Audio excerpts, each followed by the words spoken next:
Feliz sábado a todos nuestros amigos. Hoy, sábado 8 de enero. Suscríbase a este canal de YouTube, Ramón Romero. Dele clic a la campanita y estará suscrito. E invite a otros a que se suscriban. Es una forma inteligente de predicar este evangelio del reino. Texto para memorizar. Ahora bien, el punto principal de lo que venimos diciendo es que tenemos tal sumo sacerdote, el cual se sentó a la diestra de la majestad de las alturas en los cielos. Hebreos 8:1. Gracias, Padre, por ser nuestro intercesor. Termina tu intercesión en nosotros, santificándonos de tal manera que te veamos venir no como sumo sacerdote, sino como el Rey de Reyes, que vendrá conquistando y para conquistar y llevar de tu pueblo al cielo. Amén. Para hoy sábado, segundo repaso.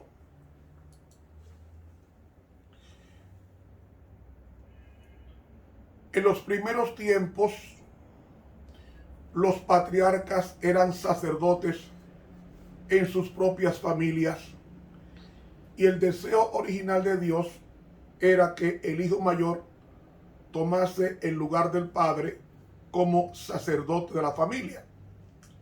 Pero el plan de Dios era a menudo impedido por los pecados del primogénito.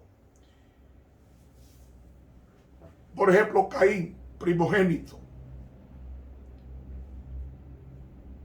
fue excluido de su posición de sacerdote por su pecado, cuando le dice en Génesis 3, si procediereis bien, no es verdad que serás aceptado. Génesis 4, sin embargo, si procediereis mal, he aquí el pecado está a la puerta. Su deseo será contra ti, pero es tu deber dominarlo.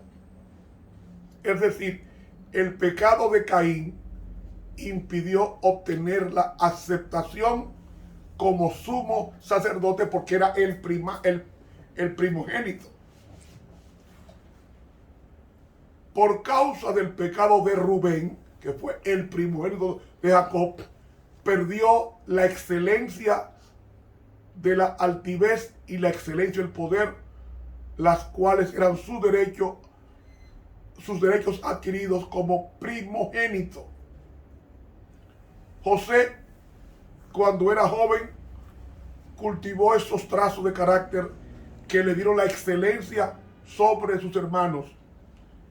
Y déjenme decirles que es muy probable que el manto que le regaló su padre de varios colores fuera interpretado por sus hermanos como indicando su acceso al sacerdocio. ¿Usted no sabía eso? Pues mire que sí. Dios dio a su primogénito para redimir el mundo. Y es por esa razón que en el plan divino el primogénito siempre tenía el privilegio especial. Y a él se le dio una porción doble de todo cuanto poseía. El sacerdocio, y al primogénito en la descendencia de Isaac el honor de ser el progenitor del Mesías. Si el primogénito probaba ser indigno, su herencia era dada a otros, como pasó con el caso de Rubén, cuando Judá se volvió el primogénito, el progenitor de Cristo. José recibió la doble porción y Leví recibió el sacerdocio. Así que el primogénito era tan a menudo indigno por causa del pecado, que cuando el Señor sacó a Israel de Egipto, dijo: he tomado a los levitas de entre los hijos de Israel en lugar de todo primogénito. Y los levitas serán míos. Fue por causa de la tribu de Leví, que fue fiel ante una crisis del becerro de oro. Dios escogió a los levitas para que sirvieran en el santuario, en el sacerdocio. Y cuando el santuario fue establecido, el sacerdocio fue dado a Aarón y a sus hijos de la tribu de Leví, y tenían que hacer el trabajo del santuario bajo la dirección de los sacerdotes, y Aarón fue escogido para oficiar como sumo sacerdote y sus hijos como sacerdotes comunes, y el mayor debería tomar el oficio de su padre cuando Aarón muriese, como pasó en el caso de la muerte de Aarón y su hijo Eleazar. La consagración del oficio sacerdotal era algo muy impresionante. Aarón fue vestido de ropas hechas todas bajo la dirección de Dios. Se presentaron varios sacrificios y la sangre del cordero de la consagración era tocada en la extremidad de la oreja derecha, del pulgar de la mano derecha y del pulgar del pie derecho, tanto de Aarón como de sus hijos. Ahora, ¿qué significaba eso? Que tanto sus orejas como sus manos y sus pies estaban al servicio de Dios. El pan sin fermentación denotaba sinceridad y verdad, y el hombro derecho del sacrificio de la consagración eran todos colocados sobre las manos de Aarón y sobre las manos de sus hijos. Y entonces los sacerdotes tenían que tipificar, o sea, ejemplarizar al Cristo cuando viniera a morir por nosotros. Mientras tanto, ellos tenían que cargar con las faltas del pueblo, y el aceite de la unción y la sangre eran esparcidas sobre Aarón y sus hijos, simbolizando la sangre de Cristo y el aceite al Espíritu Santo, el cual solamente podía calificarlos para llevar a cabo el sagrado oficio. Ese sacerdocio permaneció firme en la familia de Aarón hasta el pecado de Elí y de sus hijos, cuando entonces fue transferido a Samuel, y los efrateos desempeñaron el papel de sacerdotes en Israel. Abiatar fue expulsado del oficio de sacerdote en cumplimiento de la profecía dada a Elí, pero Sadoc, que desempeñaba el papel de sumo sacerdote en los días de David y Salomón, pensaban muchos que era nieto de Elí. Y Dios designó que el sumo sacerdote debería representar en una forma más cercana a Cristo que cualquier otro sacerdote. Así que la obra de cada sacerdote era un tipo, o sea, una ilustración de la de Cristo. Pero el sacerdote común desempeñaba su obra solamente en el atrio y en el primer departamento del santuario, mientras que el sumo sacerdote oficiaba no solamente en el atrio exterior y en el lugar santo, sino también en el lugar santísimo, el único que podía entrar. Y Aarón ofreció en ocasiones ofrendas quemadas en el altar de bronce en el atrio exterior. Ahora bien, mientras el sumo sacerdote podía efectuar cualquier trabajo en el lugar santo, lo que los otros sacerdotes también podían hacer, existía un servicio diario en el primer departamento del santuario que no podía ser realizado por ninguna persona a no ser el sumo sacerdote. ¿Cuál era ese?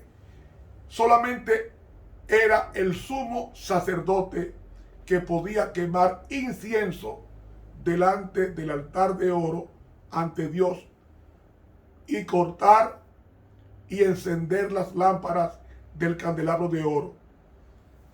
Cada mañana y cada tarde, 2 veces al día, durante todo el año, era el sumo sacerdote oficiante en el primer departamento que podía hacer esas cosas, no los comunes. Ahora bien, el servicio de coronación de todo el año era el 7º mes, el día 10, que era día de expiación, cuando el sumo sacerdote entraba solo al lugar santísimo para hacer expiación por los pecados del pueblo registrados en las paredes del santuario, en el primer departamento, como también en el atrio exterior. Y sobre su pecho, este sumo sacerdote, estaba el pectoral con las piedras, 12 piedras, donde estaban inscritos los nombres de las 12 tribus de Israel, tipificando a Cristo como nuestro sumo sacerdote en la medida que Él intercede por nosotros personalmente y confiesa nuestros nombres a medida que aparecen delante de Dios en el juicio en el cielo. El sacerdocio humano, según Éxodo 28, era llamado por Dios y pasaba de padre a hijo, según Éxodo 29. Y el sumo sacerdote, según Levítico 16, era el que hacía la expiación al final del año, en el 7º mes. Pero la realidad, el antitipo, Cristo, fue, según Hebreos 3, fue escogido por Dios como sumo sacerdote permanente, según Hebreos 7:23. Y Hebreos 9:14 nos dice que Cristo expía el pecado a través de su propio sacrificio. ¿Ven la ventaja? Entonces, había 2 órdenes sacerdotales: la de Melquisedec y la de los levitas o arónica. La orden de Melquisedec precedía la orden de Aarón o levítica.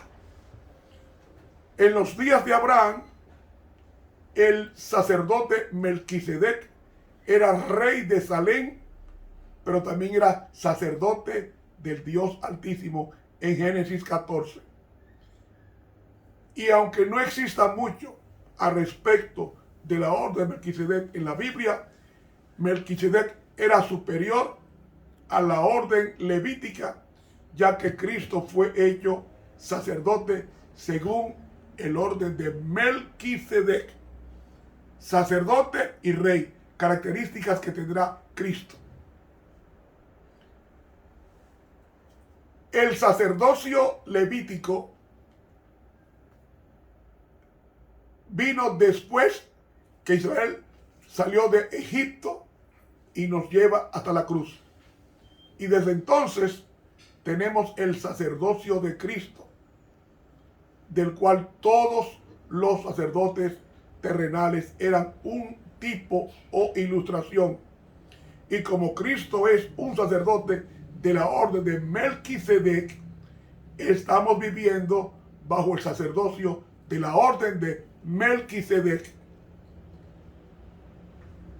Porque los levitas, el sacerdocio, servía como ejemplo y sombra del sacerdocio celestial. Y podemos ver que el sacerdocio levítico estaba dividido en 24 grupos.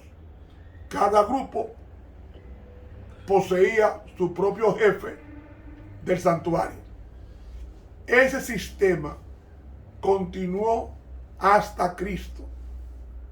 Cuando Cristo murió y ascendió al cielo, llevó una multitud de cautivos, es decir, santos que resucitaron eran santos que habían sido mártires, dice la pluma inspirada.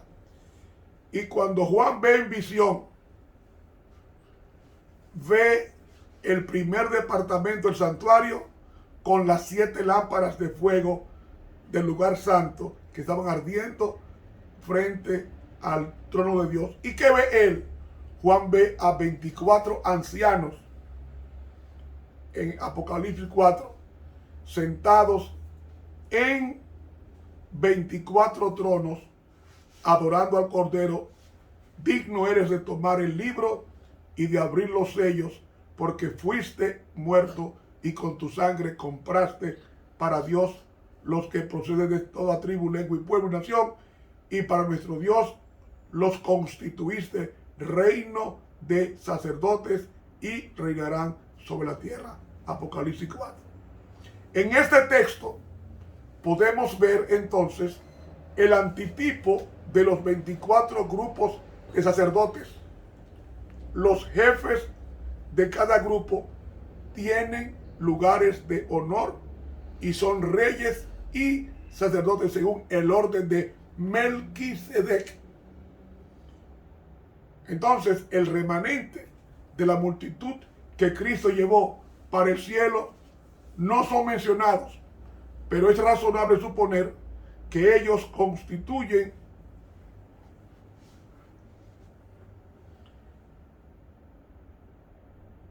la expresión del sacrificio de Cristo, el poder. De ahí que en el tipo el sacerdote no podía probar su genealogía de Aarón.